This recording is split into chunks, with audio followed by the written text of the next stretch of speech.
If you've been following this channel from the beginning, you may have noticed I do like to include what I think would be funny small cutaways that are relevant to what I'm talking to in that particular video. And you've probably noticed I like to use a lot of clips from Jeremy Clarkson. There seems to be endless funny clips of him that seem to match the joke I'm going for. Now, if you're into his television work, you'll know that recently his most popular work, that has made him a staple in the car community, has come to an end after 22 years. That's right, arguably television's greatest trio of presenters have finally called it quits on the best 2 motoring shows ever made. Today I'm making this video to reflect on Clarkson, Hammond and May's journey. I'd like to discuss their impact on myself, as well as how they've morphed themselves into popular culture and cemented themselves into every mind of every petrolhead and TV buff on this planet. Let's dive in. Now, in 2002, when the quote new Top Gear launched on BBC Two, I was too young to remember and wasn't even conceived when the old Top Gear was around from the late 70s and early 90s, so I feel I can't speak on those early shows. I know Clarkson was involved in the later seasons, but I won't be covering that today.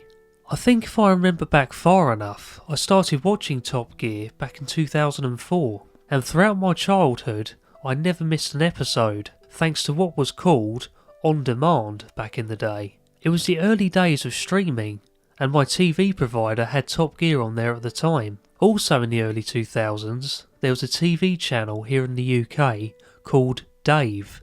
Yes, you are hearing that right. And it pretty much played random Top Gear episodes non-stop, to the point it is now a meme, and I'm pretty sure that is still the case here in 2024. So due to these 2 ways of being able to watch the show back in the day, I have pretty much seen every episode of Top Gear, and it will forever have a special place in my heart. It's because of this show and its presenters I gained a hobby for cars in the first place, and actually learned a lot about them.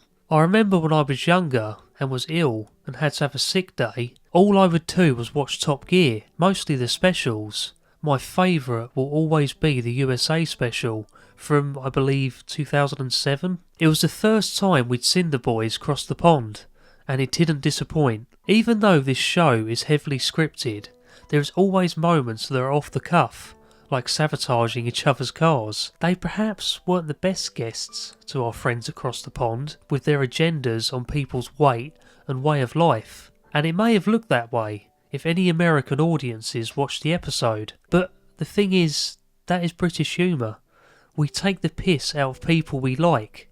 It's banter, a word that is admittedly thrown around way too much around here, but it's true.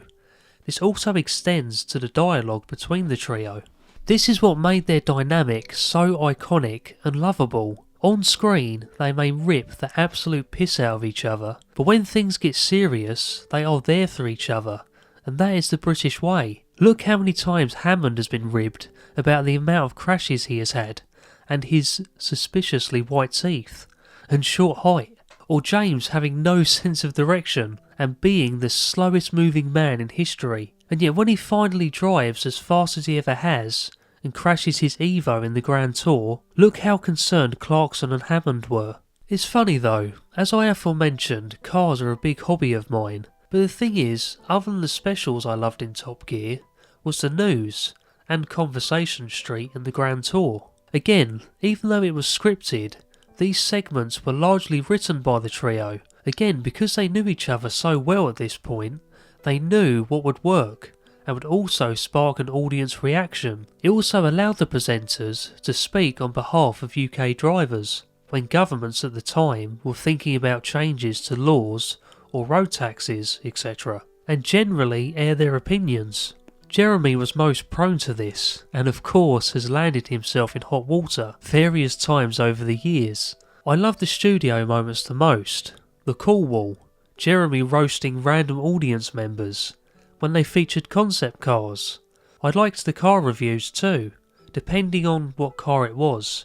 I didn't really enjoy the star in a reasonably priced car / celebrity face-off. I mean, it was a good concept, but it seems that every TV show always has to have a celebrity element to it, as producers always think it will draw in viewers. But what always drew me back week on week? Clarkson, Hammond and May. In my later years in school, we would always talk about Top Gear on Monday morning and how good Sunday's episode was, and we'd forever be mostly quoting Clarkson. Even now as an adult, we throw quotes back and forth at work. This is what I mean about them cementing themselves, at least into British culture. There's always a quote from the three that we can use in our everyday lives, whether you're a petrol head or not. I gave some work colleagues a lift home one night in my mighty Dacia Sandero diesel. Yes, James May even helped me influence my car buying decisions. I had to floor it to get past a tractor, and immediately my colleague riding shotgun screamed, "Speed and power!" That's just one split-second subconscious phrase we now all use when we put our accelerator pedal to the floor mat. If there's a disagreement between two people, you can barge in with, "Let's not get bogged down." If something doesn't go our way. And on that bombshell... If something goes right. Yes. Yes. Ow. Yes. Yes. And how can we forget the iconic, "No one will mind, because you have a jag." Exactly. Is that real Jaguar belt? I've got a jag. How much is this? Most of these are from Clarkson. Now, even though the general consensus is that we all love the three presenters, Clarkson seems to be the one who stands out. Not just because he is the frontman, mostly because I think he is the most eccentric. Hammond is a genius at off-the-cuff one-liners, in which always catches Clarkson off guard. You can always tell if it's unscripted, as it usually sends Clarkson into hysterics. Got an automatic? I've bust my arm. That's why it took a long time to get out. You really broken your arm? Which arm have you broken? You've got to get out of Berlin. Okay. What's that? I don't know. Wasn't there this morning. You don't think it fell out of James's luggage, do you? Fell out of my what? I missed that. Hammond has always reminded me of a naughty school kid who is always excited to try something new, but is also like a bull in a china shop. And James has always been the intellectual one, with a severe case of wanting to keep things orderly, like the vents in his car all have to be parallel. That's also a case of OCD. And of course we've had to sit through hours of his lectures, but I'm a bit of a nerd myself, and I've always actually wanted to hear what he has to say, as he is an engineer, and genuinely an intelligent man. And I'm not saying that Hammond and Clarkson aren't. They know more than they let on. They just play up to the cameras for the comedic aspect. But it's always hilarious when they cut James off mid-lecture. I've always loved his personal style of presenting too, when he says, "Now then, viewers." He's also got this knack of catching Hammond and Clarkson out with his witty one-liners too. Chaps, did you know mine only comes with one seat as standard? Really? What? As standard, you get one seat in a Demon. You can opt to have the others put back in, and it costs you $1. Which seat do they put in as standard?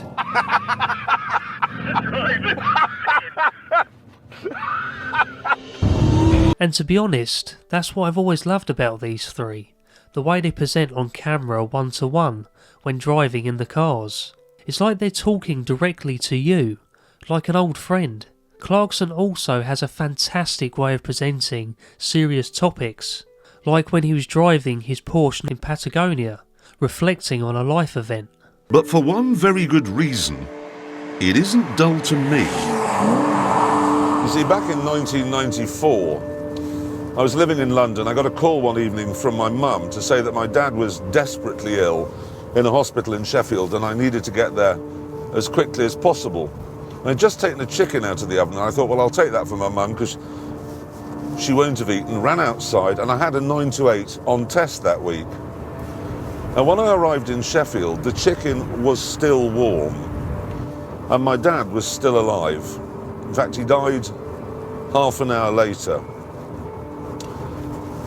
And the truth is, if I hadn't have been driving a car which could sit quite happily at 170 miles an hour, I wouldn't have had the opportunity to say goodbye to my dad.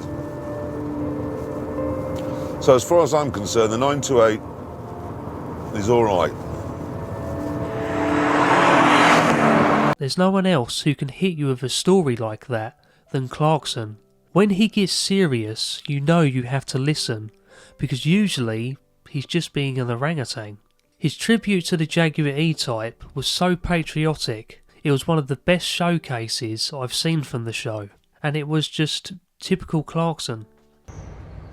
If someone had come to me asking for planning permission to alter an E-Type Jaguar, I'd have said, no, don't be stupid, you'll mess it up. But they haven't. I think this, by a long way, is the most beautiful car I've ever seen. It might actually be the most beautiful thing I've ever seen.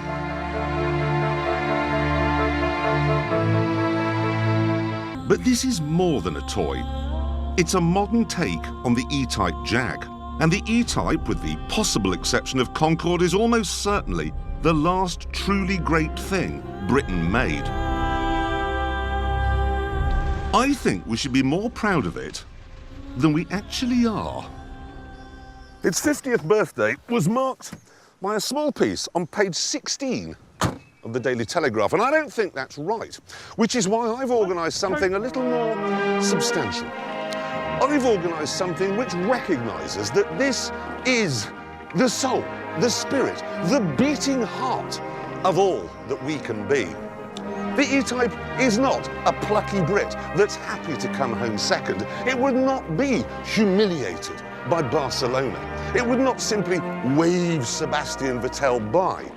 And if you asked an E-Type to organise a royal wedding, it would not ferry the guests to Westminster Abbey in a fleet of minibuses. The E-Type does not know what a minibus is.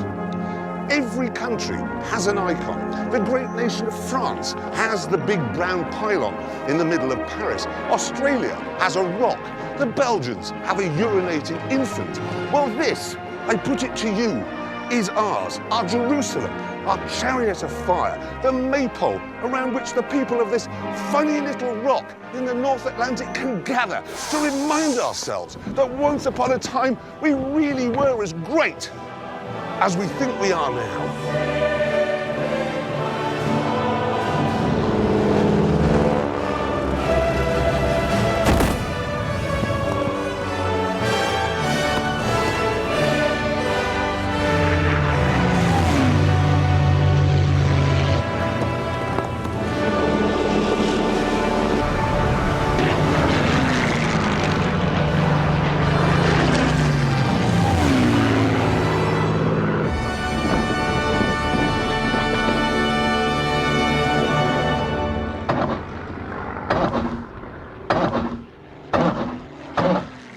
It won't start. And talking of serious, it wasn't long after the Patagonia special, perhaps a year later, Britain, then the world, learned of the news in 2015 that Jeremy did not have his contract renewed by the BBC after a scuffle with a producer whilst out filming the final challenge for what is now generally regarded as the final episode of Top Gear.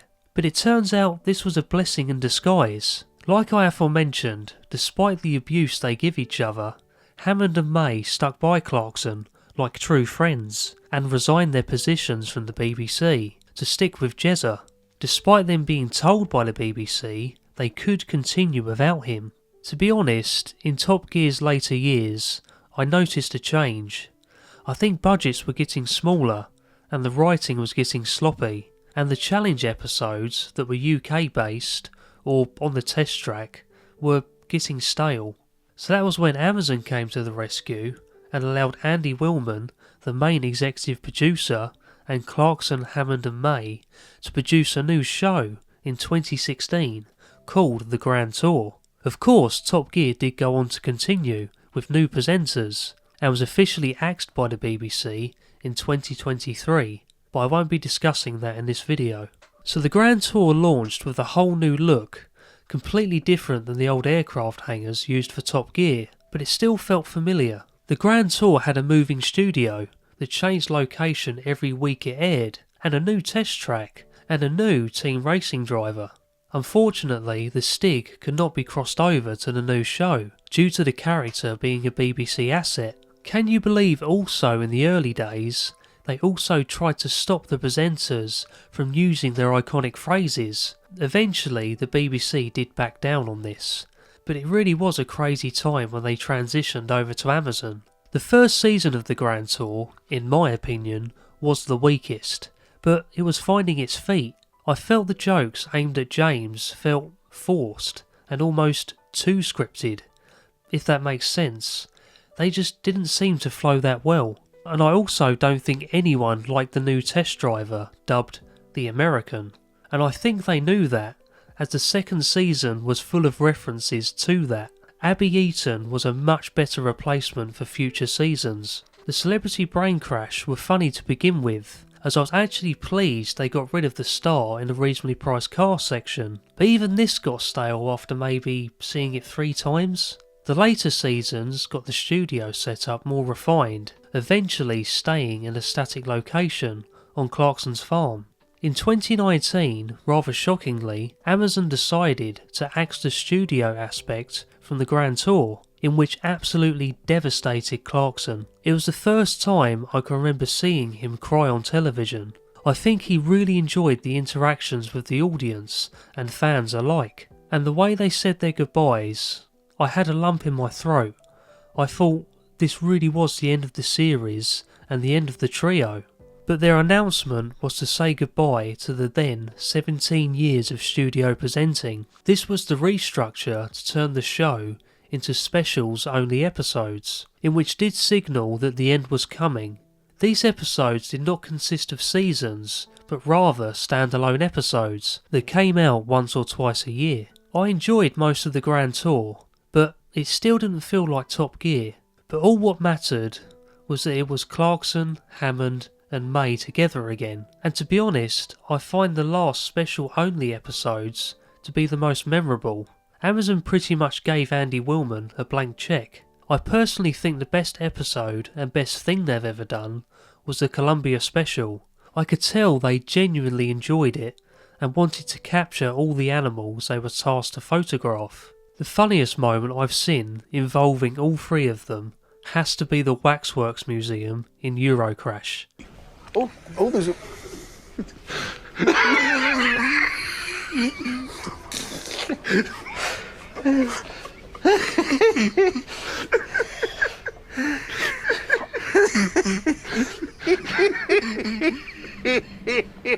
James, that's really cool. Stop it, it's really... The people who run the place will be here. They'll be bloody hurt. You can't script reactions like that. I've never laughed so hard. Oh, and Hammond trying to get up the ski slope in Scandi Flick. But my most memorable episode has to be the Swan Song, their final episode titled One for the Road. It was a perfect send-off for them, loosely scripted and plenty of throwbacks to their very first special. They seemed very relaxed throughout and helped each other for a change, as we know it's tradition for them to leave whoever is broken down. And that ending. I'm glad the BBC gave permission for the comparison of clips from where it all started. It was at this point I was getting a lump in my throat and I thought, no, don't do it. You're nearly 30 years old. We don't cry for 3 old gits who have driven cars for a living. But as they showed them driving off their separate ways, I couldn't hold it back. I've been watching these lads for 20 years. I've grown up with them. They've always been that bastion of hope after a bad day, or when I was lying on the sofa ill as a child. They've always been there for me. If somehow, by some miracle, the 3 of them could see this, all I would say is thank you. Thank you for everything. You got me into cars, cheered me up on a bad day, helped me with my car purchases. I now have a reliable daily that hasn't let me down in the 4 years I've owned it. You've also made me proud of this country. How a small UK motoring show is now the biggest show on the planet. The boys could have easily sold out and went over to a different country, like Wheeler Dealers did, and stayed there, and would have ultimately declined. But the boys and the team stayed in good old Blighty, even for some of the specials too. But there is hope. Even though each individual presenter now has their own show, Clarkson has his farm and Who Wants to Be a Millionaire, James has his Our Man In series, and Hammond has the smallest cog. So thankfully we still get to see them on our screens, individually. Even though Top Gear and the Grand Tour is no more, I still think this won't be the last of the trio, because, let's face it, even if it's not about cars, we will watch it, because it has always been about Clarkson, Hammond and May.